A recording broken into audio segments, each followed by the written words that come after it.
আসসালামু আলাইকুম ওয়া বরকাতু।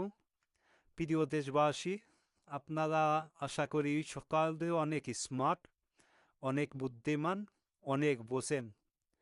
আমি এই ছবিটা ইউজ করছি কাউকে ছোট করার জন্য না, জাস্ট একটা ছবি ইউজ করছি।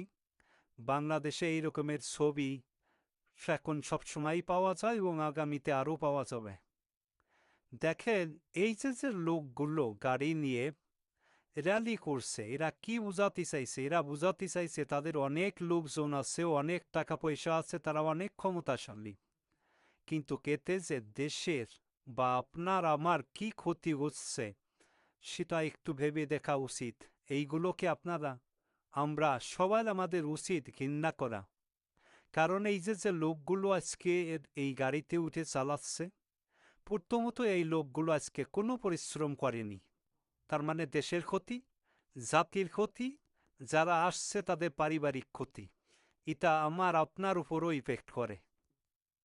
দ্বিতীয়ত, এরা এই যে গাড়ি চালাইয়ে যে তেল পুড়াচ্ছে, এই তেলের খরচ, এই তেলের বহন ভার আমাদের, আপনার, আমার এবং আমাদের জাতির উপরই নির্ভর করে। এবং এই তেল পুড়াইয়ে, কারণ তেল তো আমাদের দেশে নেই, তেল অন্য দেশ থেকে আনতে হয়, এবং এই তেল পুড়াইয়ে এই যে পরিবেশের উপর যে প্রভাব বিস্তার করছে সেটা আপনি, আমি, আমার ছেলে মেয়ে এবং আমার নাতিপুতি ভোগ করবে, যেটা আমাদের জন্য, দেশের জন্য, পরিবেশের জন্য ক্ষতিকর। তৃতীয়ত, এই যে এরা যে যানবাহন নিয়ে এইভাবে রাস্তায় দিয়ে চলছে, ওই রাস্তায় কোনো মানুষজন অন্য কোনো যানবাহন চলতে পারছে না, তাদের বাধার সৃষ্টি হচ্ছে, তাদের বিশৃঙ্খলার সৃষ্টি হচ্ছে, অসুবিধার সৃষ্টি হচ্ছে, রাস্তার ক্ষতি করছে। কারণ এই গাড়ি, এত গাড়ি এরকমের রাস্তায় চলছে, এতে রাস্তার উপর পরিবেশের প্রভাবটা পড়েনি। সবাই একটু ভেবে দেখবেন প্লিজ, এটা ভেবে দেখার সময় আছে। এবং এই যে গাড়ি চলে যে নয়েজ করছে, এটাও পরিবেশের উপর নির্ভর করে।